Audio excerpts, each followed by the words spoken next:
that they are going to need another frontliner, but Falcon in the second phase will ban out that Benedetta in Blacklist International. Let's see the head-to-head here between Zipix and as well as Oheb. Yeah, so Oheb already has his hands on a hero that he's comfortable with. There's the carry, but for Zipex, the Harith hasn't surfaced quite yet, and I'm not sure where Coach Dale is and Coach Zaya are when it comes to the second phase. I think they need to see more. I'm guessing maybe the jungler's gonna come up first. Maybe this is one of those few times that the jungler's picked up first in the second phase before the gold laner. Ban Ling for Blacklist. Ken's used it twice in a row. Yeah. There you go. Ling's there. From the future? Maybe. I mean, it makes sense as well. They have the Xavier, they have the Biggie. Yep. Ling can easy targets, basically, right? So they eliminate that option, and so after that, like you said, Eterna, positive win rate in the hands of Falcon. Ling ban out. They might commit another assassin in the last ban. So we'll have to see. Meanwhile, Falcon, they can eliminate the hero for Lapu Lapu. Yeah. The matchup. Make it a better matchup, right? Yeah. But here's the question. In the words of Key and Peele, what about the Hayabusa though? What about the Hayabusa?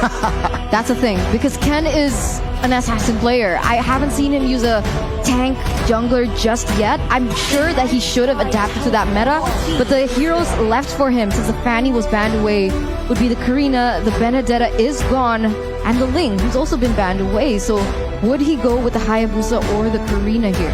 I like the Hayabusa more. Yeah, I like the Hayabusa. If it were to be left up in the air, I guess they should pick up the Hayabusa. Very strong, very prime in this current patch. Blacklist will not ban that out. They will instead ban out a hero potentially for Zipex. Oh yeah, no, that's mad respect. Coach Master the Basics and Coach Bonchan saying, nah, we don't want to see that. You did very good on the Harith. So now the question comes: is this a Hayabusa or is this a hero for Zipex?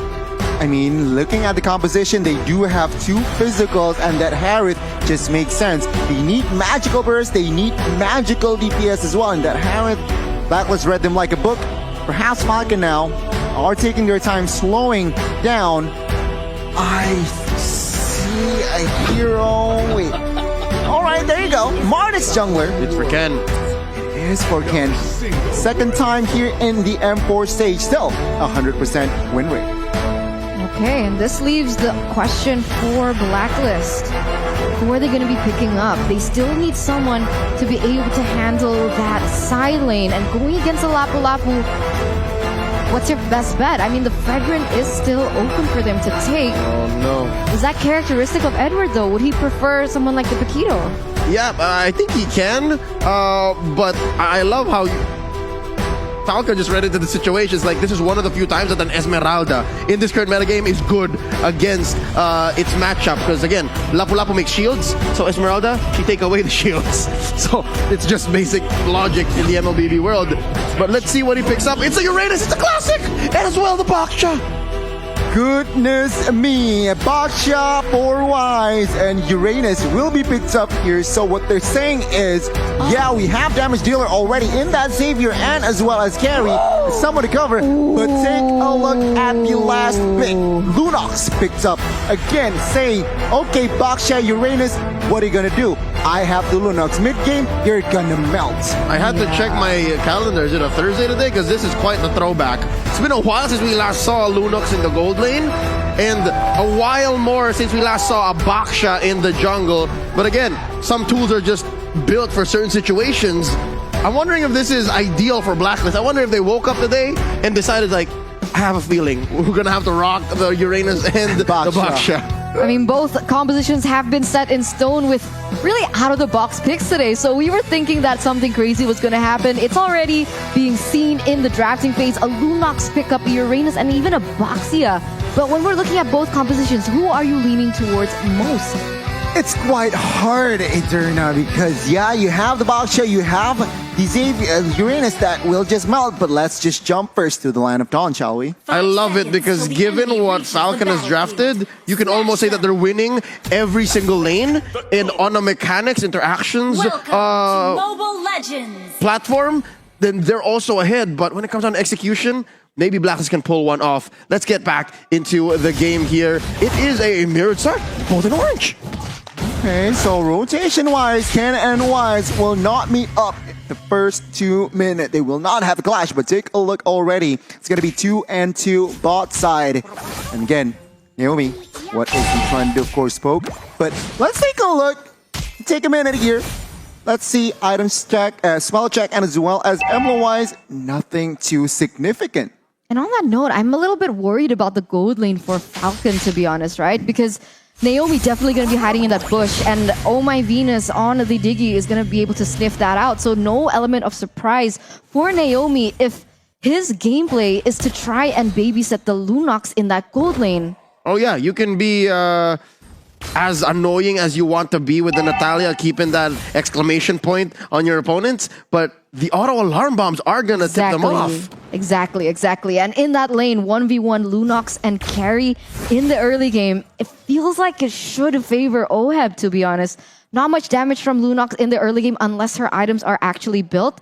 And when it comes down to the movement speed, Carry has got it. They need to be able to try and help the Lunox into the bottom side. And I guess that's what Martis is trying to do. What they need to do as well here is, of course, I mean, Naomi he has a lot of job description here. He needs to protect the gold lane. He needs to also enter the back line to find Xavier or even Carry. And that is just a plethora of objectives. Let's see though, the first turtle is up. Oh, given the plethora, the smorgasbord of things that Naomi has to do, makes a beeline for the top lane, and given Edward a piece of his mind and his blade, putting him at about half of his health before the concentration was up. Now, Turtle at less than half health. There's a lot of members here. Yellow Flash with the bravest fighter. In he goes with the Poissons. It's Ken who secures it. Plus, my God, a cold altar. Down goes Wise. Yellow Flash gets him. And they put up a Mystic Field, quelling all offensive attackers, and now Venus is in trouble. Naomi pops the Diggy. Down one goes. Naomi still alive. Gets a consecration plus an edge there, but just the same, it's a win for Falcon. Take a look at bot side as well here. Zipex dealing a lot of damage in the 1v1s. Remember Oheb, early game, sure, not a lot of damage in, but after 2 items, it is going to be Zipex who needs to be careful when engaging 1v1. But a very good trade in general from Falcon. 800 gold established, and they got the turtle. But Wise, sneaky jungler, he gets some compensation. Yeah, that was barely a trade, honestly. I didn't think that Blacklist was able to do much in that team fight. I think they kind of overcommitted onto that and even lost the turtle. But if we take a look at the emblems here, Gani, anything that stands out? Honestly, standard build. But what I do want to notice is, again, we see a Diggy that is average, so no MP rage. But take a look at the engage. Wise and Venus looking for a kill. Pops the Poissons, cancels out the reverse time. And here comes Naomi and Justin looking for the pull on Wise. Not gonna go and engage. I think Blacklist understands that they are now on the back foot. They know that Falcon might push the advantage. But to be honest, this is something comfortable for Blacklist. We've seen a lot of times where Blacklist is struggling in that early game, but they're waiting patiently. They know their item power spike, and that's when they kind of re-huddle together. So this is not yet a lose for Blacklist, especially of the gold disparity. It's only 600. Anything can turn back the tides, as both of these teams will be focusing towards this top side on the next neutral objective of that turtle. Yeah, I'd say it's manageable given the fact that Edward isn't actually losing his lane. Like, he's okay. And that's one thing that they can rely on. But, ooh, Naomi cuts him down a peg again. And it looks like they're just giving up the turtle, right? Falcon, you can take it. Our move is going to be down here. Let's see if they can capitalize. Oh, no, Zipex can read the situation. Zipex knows. Oh, they're coming in. And that's 4 members now. Reverse time on the Zipex. Doesn't get pulled in. They get the jump. And oh, the dawning light misses by just an inch. He still responds. Oh, the situational awareness of Zipex. He knows he was away, but he saw some auto alarm bombs coming and still pulls that ult. Yeah, beautiful flicker out of that. That was a close one. They would have been able to get the trade that Blacklist wanted, but because of that, they denied both trades. They've denied the neutral objective from Blacklist, and they've also denied them that kill. The composure. Oh, decimate by Ken. And now he's going to capitalize on that. Convert into an orange lane steal. Oh, wow. Gani, you were saying? I was about to say, I mean, Zipex with the composure, but Silicon bot side. Oh no, Oheb gonna go ahead underneath his tier 1. Ken forcing the issue. They're gonna clear this wave, make a clean go at this turret. They might siege it very low. Naomi cleans house, taking down Oheb. And oh my Venus, here comes Wise to the rescue. Haji goes down. Ken is going wild down here, and they're gonna get away with it. No punish, no clapback from Blacklist. Wow, 3-4-0 trade, 7-1 amount of kills here in the 6th minute, and it doesn't seem like Falcon want to stop. Look at Yellow Flash trying to take away the necessity that Edward has. He's trying to take away any pressure, and they're going to be able to secure an objective on towards that mid side.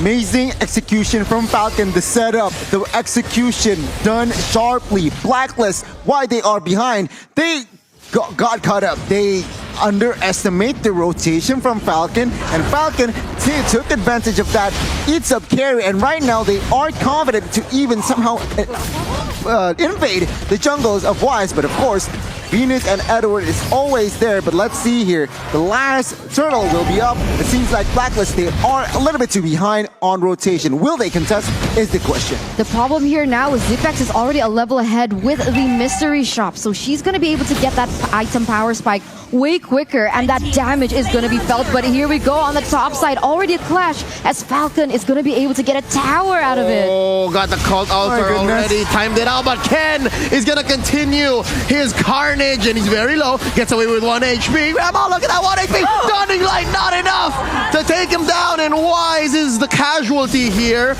Taken down by Justin, and there's a pull. That Shadow Stampede gonna put Oheb in danger's way. Wow. And he gets a double kill. Justin Johnson is going ham. He gets a double Naomi, and that's a wipeout. Blacks International losing 5 men, and it's Yellow Flash traded off. Wow! Falcon Esports. This is the Falcon that we were waiting for since MSC. The way that they're able to just make their own tempo, push it on Blacklist of all teams, and be the dominant force. Now, with a 6,000 gold lead in the 8th minute, Gonnie, what are the items telling us? Check the Lunox out. Zipex, 2 items, Clock of Destiny, Lightning Truncheon, and I believe that he is on his way towards Divine Glaive. Why? He wants the penetration. He wants to penetrate Wise, and as well as Uranus. So let's see. Falcon, is this the way to go?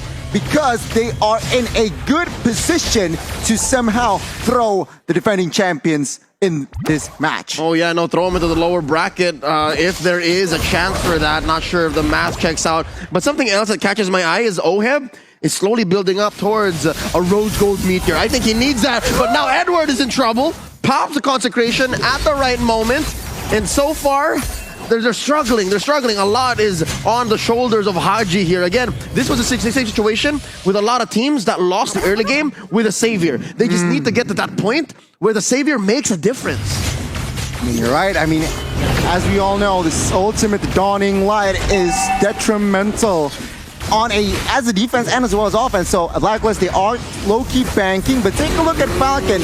They do not stop, Leo, staying proactive, controlling the map, and Blacklist, they are the team that is being driven by Falcon. Oheb needs farm. Oheb needs farm. He's barely doing any damage right now. And we can see, look at that, Zipex with Holy Crystal. In addition to how much she's already shredding into the members of Blacklist, a Holy Crystal to top it off. Gonna increase that magic damage, just needs some more penetration to, like you mentioned, really get into Wise as well as Uranus. It's so clear, but doesn't that hurt? The fact that the Uranus and the Baksha were the last picks? Exactly. And then the Lunox was the answer. It's so perfect the way that Falcon orchestrated this situation. And not even to mention how Ken is having almost a perfect game as a Martis. He's taking everything away from Wise. And to add to that, remember, the carry was the first pick, right? Yep. And not considered as an asset, but take a look, 0-2-1, not a fun game. Let's see the defense by Blacklist. Oh, top lane here, going to be the first target. Oh, there you go. See, this is a sign that maybe Blacklist still has some life in them, because that Mystic Field, if there was enough follow-through, could have been a shutdown. Could have been a shutdown. Yeah, the damage, we're definitely feeling the damage from Haji right now. Let's see what they can do with this. They're trying to clear that mid side. Falcon already eyeing that bottom side. They want to take as much turrets as they can get. here in the 10th, almost 12th, 11th minute. Rachel, I mean Eterna. Come on. Yeah, Come oh on, man. counting. I can't believe Justin Johnson as well having quite the perfect game. He just built a lightning truncheon. And to add to that, he has a 308 scoreboard, which in total is 12 total kills. He's just one shy off, so to 100 KP. Huge play here, huge game for Justin, almost a perfect game. And again, we are going to see a reset. We talked about this. They have Diggy, they have Xavier, their high ground is strong. And of course, with that carry, they can't just melt out down Lords. So Blacklist, they still can turn this game around. Yeah, Falcon watched a lot of Blacklist games. They know that Oh My Venus likes to camp those bombs into that bush. So it's Ken who's cleaning up house. And it makes sense because, again, I think last we checked, he was building some defense items. This might be a tanky Mardis, and that's exactly what's choking Blacklist International. The presence of Mardis, the presence of Ken, the Burmese Python. You can see, though, that Blacklist, they're trying to prevent the lanes from freezing. You can see that they were actually kind of stalling it from coming in because they know how much OHEB needs that farm. They're relying heavily and banking on OHEB and Haji right now. And right now, Falcon, now they're forced to come a little bit closer to Blacklist. I wish I could see the equipments here for both teams, but it seems like now Falcon, they are 10 seconds away to perhaps another Lord Siege. Oh, no. Blacklist still far behind gold-wise here. They need a mistake from Falcon. Yep, I was going to say, one of the few ways that Blacklist can come back possibly is if they do this. Yes, number one, stay in their base, don't cross any thresholds that you might not come back from. And Almost. So close. Oh, so close. Imam almost stole that away. The KDA machine was about an inch away from getting a Luminous Lord for Blacklist, but not today, says Ken. Not today. Man, that instinct Eterna almost just perhaps 0.ish seconds shy. But now Falcon with the siege, with this gold lead, they are in a good position to end the game. It's not looking good. 9,000 already. He's trying to use that Dawning Light to clear the waves here, Leo. Oh. Might be the final stand for Blacklist. Look at that. See, 4 members of Falcon didn't even cross the threshold, but here we go. Starting off with the Mystic Field. Edward kiting and peeling for his squad. A few gets caught again in another Mystic Field. I love how Xavier has so much lower cooldown, but now, Dawning Light, forcing an early ult from Zipex. Very low members in the back line. Now Wise pops the Poisats, another Mystic Field, catches 2. Ken here, regenerating in that small bush. Top lane inhibitor already down. Mid lane, they need to protect this. We can't afford any more permanent damage, says Blacklist. And they don't eventually get that for bottom as well. Ooh, 2 towers are going to go down there. 2 inhibitor turrets at that. And that leaves Blacklist kind of up in the open here for Falcon. But that was a really good defense. And we could see that the damage from OHAB is starting to shine. Haji also, 12 minutes in, he was able to secure that lightning truncheon. And perhaps that's why the magic damage was already starting to be felt by Falcon. Gani, that was the first purple buff that Wise got in a while. Finally. And mind you, Divine Glaive has been built by Justin as well. Take a look at the player's goal here. All 5 members are from Falcon, top 5. And of course, OHEB is just behind Naomi. That speaks a lot. Yep. Oh, look at Zipex with a trademark Ruby DD play. That's his teammate. They eventually convert into a mid lane inhibitor, but they take down Edward along the way. That's 5 members of Falcon knocking down the base of Blacklist 4v5. I wonder, can they do it? Mystic Field setup. They're focusing on clearing the waves. Oh, Naomi? There's a huge one up top. Naomi with 1 HP gets away. These siege minions, man, they're so chunky, but Blacklist still in this. The more along this game progresses, who is it going to favor here, Gani? Is it Blacklist with the carry to be able to go into that late game? Or can Falcon actually close this out? Because every time they go in for that engage, it doesn't seem like it's happening. And look at that final item for OHEB here. We mentioned earlier that Xavier and as well as carry, sure, very fast clearing Lord, fast clearing heroes, but Falcon can also close out the game if and only if, because the base is just too exposed right now. So I guess they need to capitalize on that managing the waves. And now with the Lord up 15 minutes in, Blacklist, they gotta gamble it. They gotta try and steal this Lord. If not, looks like they are still confident enough. Dawning Light is up. No, just as much as that flicker in Lunok's play was Ruby DD's signature. Defending this way is also Blacklist's Philosophy. just modus. Yeah, no, they've been doing this for years now. So I'm guessing there is still that savior backup plan. And so far, we've seen that there are signs of life. There are really signs of life here at Turner. Now, the mid lane is going to be where the Lord is going to be marching. Falcon. Let's see the off. Oh no, I want to see the item first, but they pull in Wise. Oh, no. He's very low, and he still survives an early puissance. Edward this time. It's Naomi on him. The execute doesn't finish him off. Naomi got to burn, and Haji shuts him down. That's quite a bit of gold in the pocket of Blacklist, but now they have a Lord, a Luminous Lord marching in. A cult altar popped in. OM goes down. Haji goes down. So does Wise. It's over. The Falcon has landed. I repeat, the Falcon has landed. Victory for the Burmese. Wow, what a crazy play there at the last moment where Lunox flickered in and used their ultimate, and that was it. That was it for Blacklist. Look at the passion on stage right now. Congratulations, Falcon Esports from Myanmar, as you have taken that upper bracket spot away from Blacklist. And this means that we're in a three-way tie. We'll have to see, right? Yeah, right. We have to see. We have to count 2-1, 2-1, 2-1. But man, congratulations! What a performance by Falcon. Blacklist International just flabbergasted, I feel.